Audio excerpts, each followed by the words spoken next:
Oscar Miloche, La confession de Lemuel.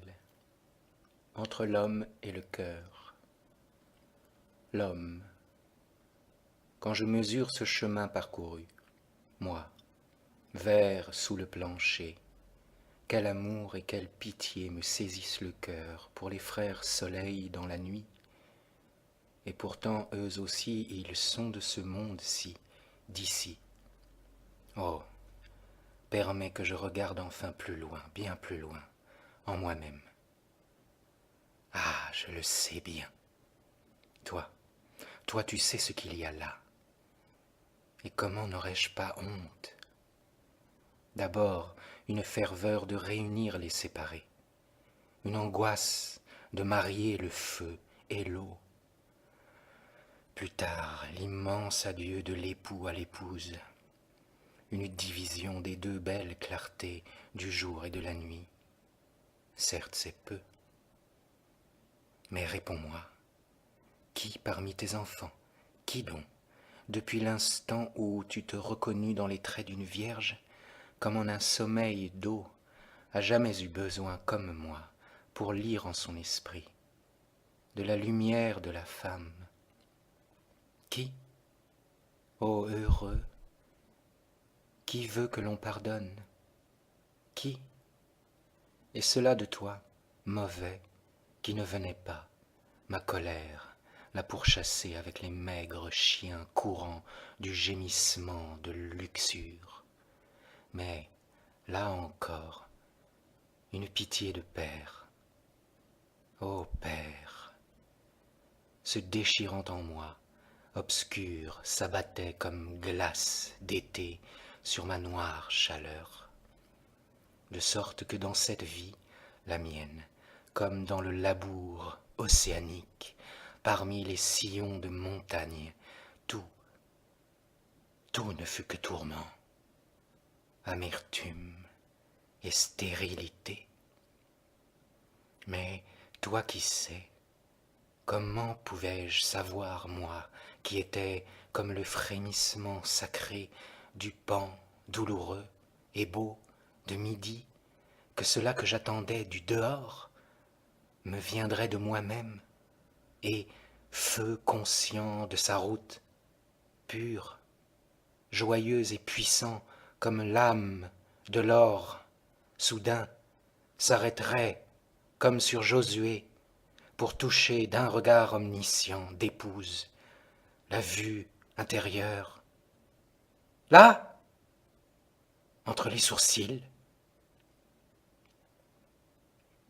ce fut là la jeunesse avec ses jours, et puis vint l'âge mûr avec ses nuits. Derrière le rideau de l'assoupissement, ces terrasses, tu sais, hautes, hautes, qu'on balayait, ces pierres aussi qui, 3 par 3, 4 par 4, tombaient tristement. D'où? Dans le puits du sommeil. Et certaines nuits, mais ce sont là choses dont le nom n'est ni son ni silence. Le cœur. Parle, dis impitoyablement ce que ton âme a vu dans le cosmos aveugle, égaré et abandonné. Parle et imite l'éternité quand elle dit non, dans ces déserts où jamais oui n'a résonné. Dis-nous comment des pieds à la tête le corps devient pensée dans ces pays plus insensibles que la lèpre. Quel cri des ténèbres imparfaites d'ici contient le nom de cette nuit totale, vide des deux soleils? Parle. Que t'advint-il dans cet infini autre, vu comme par des yeux de race disparue? Autre, n'est-ce point là l'unique mot? Autre, non pas seulement différent, n'est-il pas vrai, mais autre, et défendu, fermé, mais ne veux-tu pas dire, même à la toute-puissance d'ici, dans cet infini autre, où celui-là qui nous contient est inconnu, où l'espace et la nuit au-dedans de la pierre. L'homme, je me séparais d'elle, qui par l'œuvre de maintes années était devenue mon enfant dans ce long corridor d'autel, et maintenant, quel froid coupe mon âme en deux. J'étais seul dans ma chambre allemande et je savais que de l'autre côté du mur, cette chose dormait pour la dernière fois à 3 pas de ma vie et que sans me revoir, au petit jour, elle s'en irait. Si enfant, vers la vaste, froide, vide vie. En moi, l'obéissance envers moi-même était plus forte que tout. Et il vint un moment où je sentis ceci.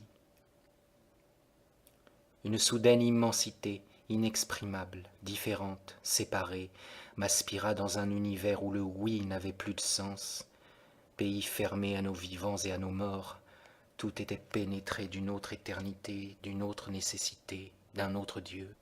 La toute-puissance de là-bas n'était même plus l'ennemi de celle d'ici. Séparation. Oh, séparation. Les deux omnisciences ne se connaissaient pas. Tout m'était déchirement, comme les entrailles brusquement ramassées sous la main du boucher. Tout m'était déchirement. Et pourtant, je gardais un sens, un toucher sûr pour cette sainte chose où cesse le lieu, et le souvenir d'un merveilleux passé m'éclairait. Même il advint qu'un temple, le cœur. Est-ce vrai? Tu te souviens? Une arche d'immobilité sur l'espace créé, dans le lieu seul situé. Le mot unique ici, surface. Les cimes d'or de la méditation pour cette nef ne sont point écueils. Là, plus d'espace d'ascension. Tout n'est que salutation. Et puis c'est le retour. Cherche en tes souvenirs la chute, la ligne droite, première.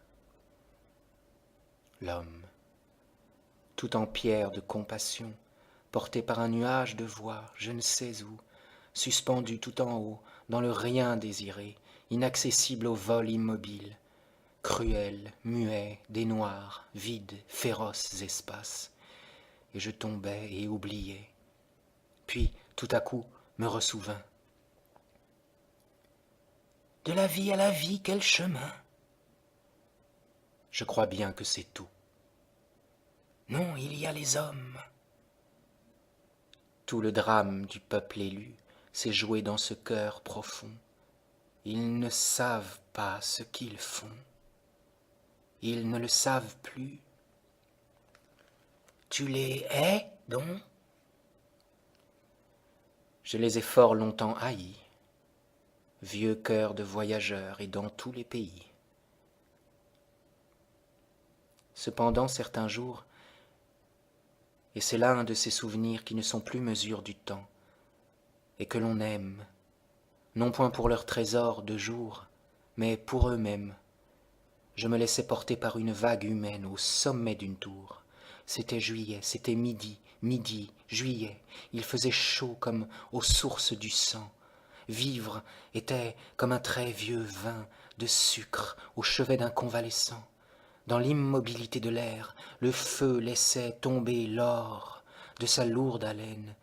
Jamais je n'avais vu si pleine la coupe de sanglots de l'univers. L'esprit, la chair, le mal et le bien, la tristesse et la joie, le grand et le petit. Oh, comme tout était humain en moi. Roi, parle. Et ma vue descendit vers cette chose grise, dans la vibrante profondeur. Maisons, usines, gares, églises, partout, au bord du fleuve, au flanc de la colline, entassées, dispersées, amoureuses et hostiles, ces nids de boue, trempés d'une salive d'insectes bâtisseurs. Et là-bas, oh, là-bas, tes frères, tes sœurs.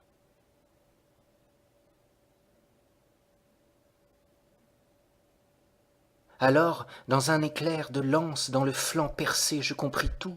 L'annonciation et le Verbe fait chair. Oui, dans un éclair de pensée, je compris, je sentis, je vis comment les choses s'étaient passées.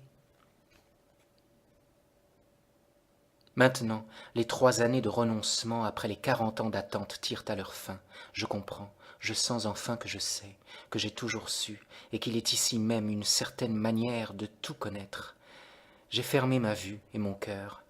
Les voici réconfortés, que je les ouvre maintenant, à toute cette chose dans la lumière, à ce blé de soleil, avec quel bruissement de vision il coule dans le tamis de la pensée. Immense, éternelle, effrayante réalité, c'était toi, de toutes les possibilités, toi la plus extraordinaire, car tu n'es pas en moi, et cependant je suis ton lieu. Je passerai et tu demeureras, et pourtant, nous deux, nous sommes inséparables. Mon amour t'embrasse, et c'est là ton unique borne, ô illimité. Et que serais-tu sans cette attestation intérieure, sans ce oui en moi jeté comme un pont de montagne entre les deux massifs de nuit d'avant et d'après? La plus humble chose a sa vérité silencieuse, mais au fil des artificieuses il faut de sacrilèges merveilles, nous le savons. Et où est parmi vous celui qui ici même, sur cette terre, goûte dans sa plénitude la sainteté dont le ciel que nous respirons pénètre à tout instant votre pain, votre vin? Homme, homme, quel chemin tu as fait pour arriver à nous, qui étions en toi?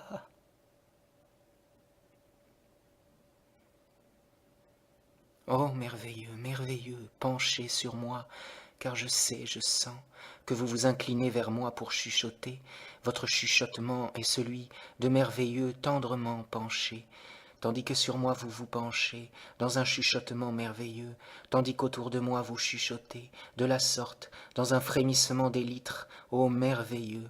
Et quoi donc prédomine en vous, chuchoteur, l'homme ou la femme? Laissez-moi, innombrables, que j'aime comme un seul, beaux à faire mal, insupportablement gracieux, vous demander une grâce. Elle est accordée.